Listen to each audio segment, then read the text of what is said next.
Hello and welcome to the Climate and Resiliency Risk Workshop hosted by NOAA and Liberty Mutual Insurance. I'm Rakhi Kumar, Senior Vice President of Sustainability Solutions for Liberty Mutual Insurance, and I'll be your MC for today's workshop. We're all here today because we know that the financial sector has a key role to play in financing the transition to a low-carbon economy. However, a climate transition strategy cannot be built in a vacuum. It needs to be informed by public policy, the state of climate science, and the availability of useful climate data. It also requires companies and policymakers to consider the impacts that decisions will have on communities, given the interconnectedness of the financial ecosystem. So today we are hoping to really unpack these complex events, and we're being joined by over 600 attendees who have registered for today's workshop. You will hear from speakers who will share their perspectives on the state of climate science and the data landscape, as well as the need for public-private action to better protect our communities. We open today's workshop with remarks from senior leaders at the Department of Commerce, NOAA, and Liberty Mutual on the climate resilience challenge we face and the opportunities ahead for more public-private partnerships to address them. We also, following that, we'll have 3 all-star panels during which we will be taking Q&A. The first panel explores the challenges of climate data services. The second panel focuses on the impacts of climate change on community finances. And finally, the third panel gives our attendees the opportunity to meet some of NOAA's top climate experts. So let's get started. I'd like to welcome Don Graves, the 19th Deputy Secretary of Commerce. Deputy Secretary Graves has decades of experience in the private sector, government, and nonprofits. He served as counselor to President Joe Biden during the 2020 presidential campaign. Prior to that, he served as Executive Vice President and Head of Corporate Responsibility and Community Relations at KeyBank. During the Obama-Biden administration, Deputy Secretary Graves was counselor and domestic and economic policy director for the then Vice President Biden. He was previously appointed by President Barack Obama as Executive Director of the President's Council on Jobs and Competitiveness and led the federal government's efforts in the economic recovery of the city of Detroit. He also served as Deputy Assistant Secretary for Small Business, Community Development, and Housing Policy at the U.S. Department of Treasury. Welcome, Deputy Secretary Graves. Hello, everyone. It's great to be here with you all today at the Climate and Resilience Risk Workshop. Thank you, Rakhi, for that kind introduction, and thank you, Liberty Mutual Insurance, for hosting this important event along with NOAA. We have an incredible lineup of panelists from NOAA, the private sector, and academia who will talk about how NOAA's science is so critical to insurers and other private sector finance stakeholders. I'm excited for the discussions today and the contributions this public-private partnership will undoubtedly make toward advancing our climate goals. This event could not be more timely. Over the past 12 months, we've witnessed devastation from extreme weather firsthand across the United States. In February, a record-breaking cold snap left tens of thousands of Americans in Texas without power or potable water for days. This summer, the Pacific Northwest suffered 2 of the most extreme heat waves in its history, killing hundreds of people and causing major disruptions to businesses. And just weeks ago, Hurricane Ida slammed into the Gulf Coast and triggered major floods from New Orleans to New York. People associate 2020 with the year we experienced the worst global pandemic in over a century. But last year also set a record on the climate crisis. A total of 22 weather and climate events cost the U.S. over $96 billion. We're on track to break that record this year. Since January, there have been 44,000 wildfires that burned nearly 5.6 million acres of land nationwide, causing billions of dollars in damages and forcing tens of thousands of people to evacuate. The bottom line is this: our economies can't recover unless we address climate change. Addressing climate change is a top priority for our administration. Almost immediately after assuming office, President Biden signed an executive order rejoining the Paris Climate Accords. In April, he reaffirmed the United States' commitment to reducing global greenhouse gas emissions. and he's built a roadmap to achieve 52% reduction in greenhouse emissions by 2030 and net zero emissions by 2050. The Infrastructure Investment and Jobs Act that the Senate passed makes the largest investment in wildfire monitoring, coastal resilience, and modern flood maps in American history. It also creates recycling programs and upgrades our electrical grid and transportation. All these climate investments translate to thousands of jobs for American workers. At Commerce, we're tackling the climate issue head-on. We're developing a clean tech export competitiveness strategy alongside the Special Presidential Envoy for Climate, John Kerry. The strategy will strengthen our export promotion and attract more foreign direct investment that supports the growth of our clean tech industries. Our National Institute of Standards and Technologies is leading the charge on using artificial intelligence to measure greenhouse emissions, and our National Oceanic and Atmospheric Administration is using cutting-edge technologies to monitor climate change. But we all know governments can't solve climate change alone. We need strong partnerships with all of you to get the job done. That's why discussions like this one are so important. Your input directly informs our approach to tackling climate change and supporting our clean tech exporters. So please, be forthcoming with your ideas today about new tools, products, and services that the Department of Commerce can develop to help the insurance industry make climate-smart decisions. If we strengthen our collaboration on this critical issue, we'll lead the world toward a clean energy future. Along the way, we won't just address the climate risks of today, we'll also create millions of good-paying jobs for tomorrow. That's exactly what our citizens, our local businesses, and our global economy need to recover from the pandemic and win the race to zero. I'm really looking forward to our discussion. And with that, I'll turn it over to Rick. Thank you, Deputy Secretary Graves, for those insights and for joining us today. Next, it's an honor to introduce Dr. Richard W. Spinrad, the Undersecretary of Commerce and Ocean and Atmosphere and NOAA Administrator. Dr. Spinrad is responsible for the strategic direction and oversight of the agency and its over 12,000 employees, including developing NOAA's portfolio of products and services to address climate risk, climate crisis, enhance environmental sustainability, and fostering economic development, and creating a more just, equitable, diverse, and inclusive NOAA workforce. Previously, Dr. Spinrad was a professor and vice president for research at Oregon State University, served as NOAA's chief scientist under President Obama, and led NOAA's Office of Oceanic and Atmospheric Research and National Ocean Services. Dr. Spinrad, I'd like to thank you and the rest of the NOAA team for hosting this timely and important workshop today. And with that, I turn it over to you to share additional perspectives from NOAA. Thank you, Rocky, for your kind introduction. And thank you to Deputy Secretary Graves for kicking off our discussion today. I'd also like to reiterate thanks to the Liberty Mutual team that worked closely with NOAA to make this event happen. To our panelists and participants today, I'm thrilled you've come out to join us in this public-private collaborative event today. We are enthusiastic about the strong support from the Biden-Harris administration and the Department of Commerce for this event. As Rocky noted, this is my third tour of duty at NOAA, and I continue to be inspired by the sense of passion and commitment that this team brings to bear on the nation's most pressing challenges, especially when it comes to combating the climate crisis and enhancing the equitable delivery of climate science and services. The NOAA workforce has been operating with a focused urgency to meet the increasing demands on our mission. This sense of urgency is bolstered by the policies laid out by the Biden-Harris administration. As Deputy Secretary Graves just noted, the executive orders on climate change President Biden signed almost immediately after entering office are intended to address mitigation and adaptation and to reduce the risk of climate impacts to citizens and companies. One of the ways of doing that is by ensuring that our scientific information, products, data, and services are easily accessible. We need to understand the needs of stakeholders and ensure that technical information is translated to provide the most utility for them. I know firsthand how great the need for this information is. It is essential to help build resilience to the impacts of climate change and ensure the safety and viability of communities across our country.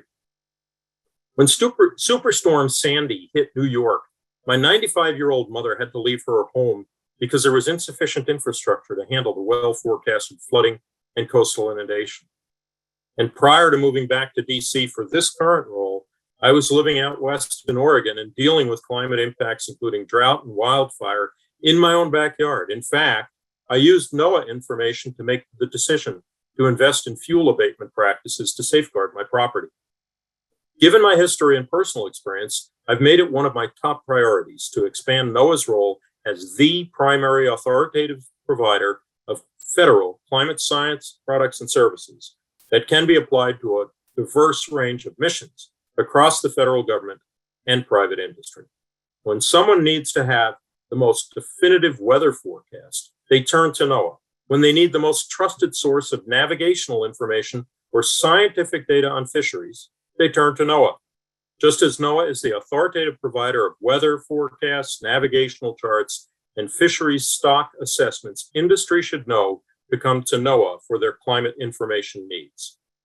Of equal importance in my time with NOAA is ensuring equity is embedded throughout everything we do. To accomplish this, I like to describe our approach as applying a two-way lens of equity in all we do.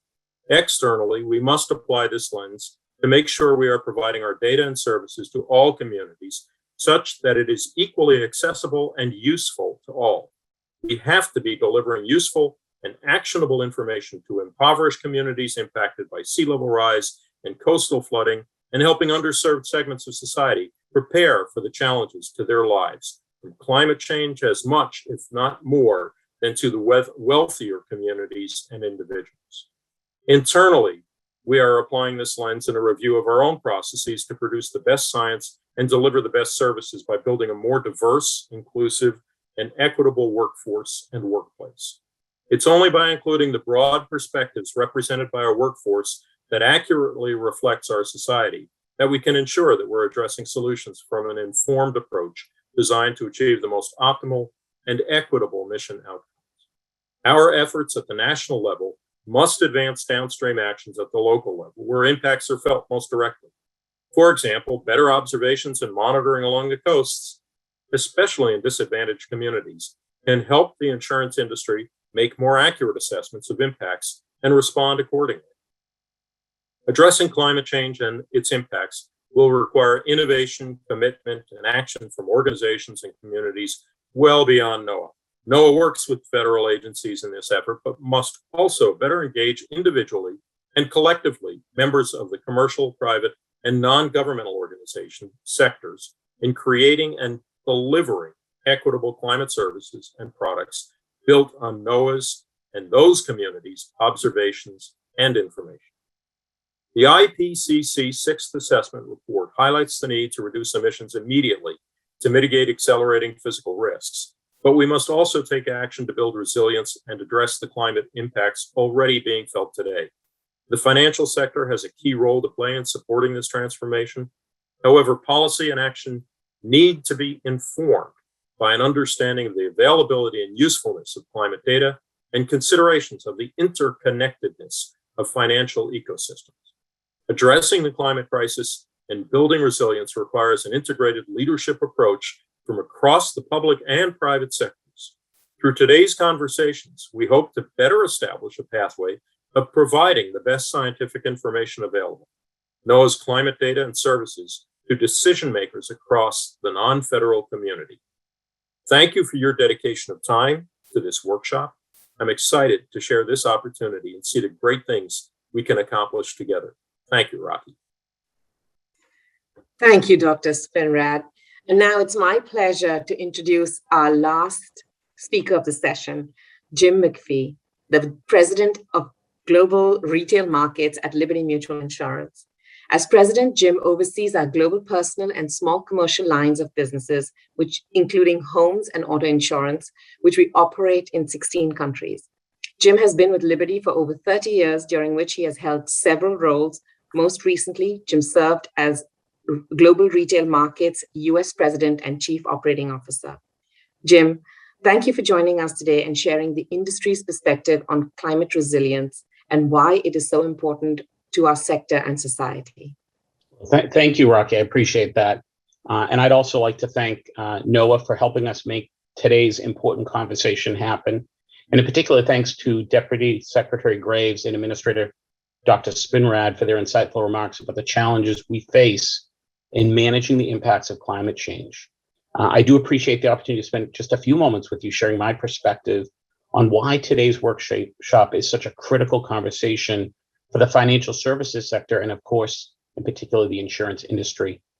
As the Deputy Secretary and Administrator shared, the data tells us the future holds more intense weather patterns. And so to mitigate this growing risk, we need to pair a focus on reduction emissions with a greater emphasis on building resilient communities. And as part of that work, we in the insurance industry have a unique, really front row seat to extreme weather situations. We see the threats they pose to people, and we see the devastation they leave behind. We see the impact they have on the lives and the livelihoods of families and entire communities. Families that get upended from their homes because of contaminated floodwaters or roofs damaged beyond repair, and towns that face tremendous difficulty rebuilding when their local supply chains experience significant disruption. And of course, unfortunately, we see the immeasurable pain, the suffering, and even the loss of life caused by these events. And this all has a profound effect on our customers, who we've all promised to be there for when they need us most. When extreme weather causes damage to their cars or their homes or their small businesses, we make good on our promise and give them peace of mind. And yet, despite what we know and what we continue to learn, climate change remains a challenge for our industry. We offer and we price policies based on a thorough assessment of risk, but climate change is significantly impacting this risk no matter where you live. As the Secretary said, just this year, we've seen events that span from Winter Storm Uri, which knocked out electricity for more than 5 million customers. We've seen wildfires in the West that have already burned nearly 6 million acres. And of course, the devastation caused by Hurricane Ida across both the Southeast and the Northeast, where estimates of insured losses range already from $25 to $45 billion.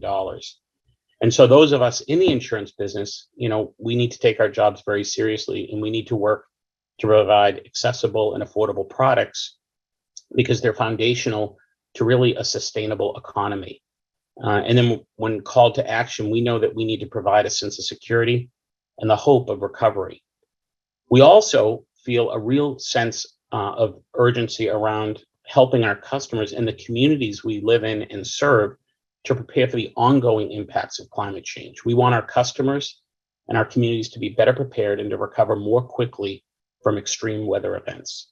And this is why members of the insurance industry are here at today's public-private workshop, advocating for the common goals we share, the prioritization of resiliency efforts that will help people weather the storms and reduce the economic impact of catastrophic events. One critical focus areas for insurers that the administrator mentioned was to really better understand the impact of climate change. And so we've been continuing to invest in expertise, in data, and in technology. And we think that by expanding the perspectives on our team, by improving the breadth and accuracy of the data we have, and using better tools like aerial imagery and machine learning, we can form an even deeper understanding of the risks we all face together. And so we are very fortunate to have many great thought leaders contributing to today's first panel, and they'll have remarkable perspectives on the current state of climate data and the key challenges they face. And their work is really important because a more granular understanding of the impact of climate risk helps us better support our customers and communities as they take these mitigation actions. Today's panel of NOAA's top experts are going to cover emerging climate hazards, which will help us understand protection gaps that may emerge in the future. And these learnings can also help us as insurers in our role as trusted advisors to our customers and help our product innovation efforts have even more focus. Throughout today, it'll be very clear that we cannot walk down this path alone. Building resilience is really a shared responsibility that benefits from coordinated action and is for the good of our customers, our communities, and society overall. And today's second panel will underscore how public-private efforts around infrastructure investment and thoughtful building can help build resilience and reduce the financial vulnerabilities communities face from climate change. So as we start to dive into today's program, I'd like to stress that now is the time to invest in climate mitigation and build more resilient communities. The decisions that federal, state, and local governments make prioritizing resilience will have repercussions literally for decades to come, and acting now will help support our most vulnerable communities and protect their long-term economic viability. Some actions are very clear. Communities can update their building codes so structures can be more resilient against catastrophic weather events. And this is a great investment. We know that the National Institute of Building Sciences has noted that adopting the latest building code requirements can save $11 for each dollar invested and add only about 1% to total construction cost. So there's a tremendous amount of potential for what we can achieve by working together. And climate change is certainly something that warrants an all hands on deck approach. So thank you for being part of this important work. And thank you for your participation in today's program.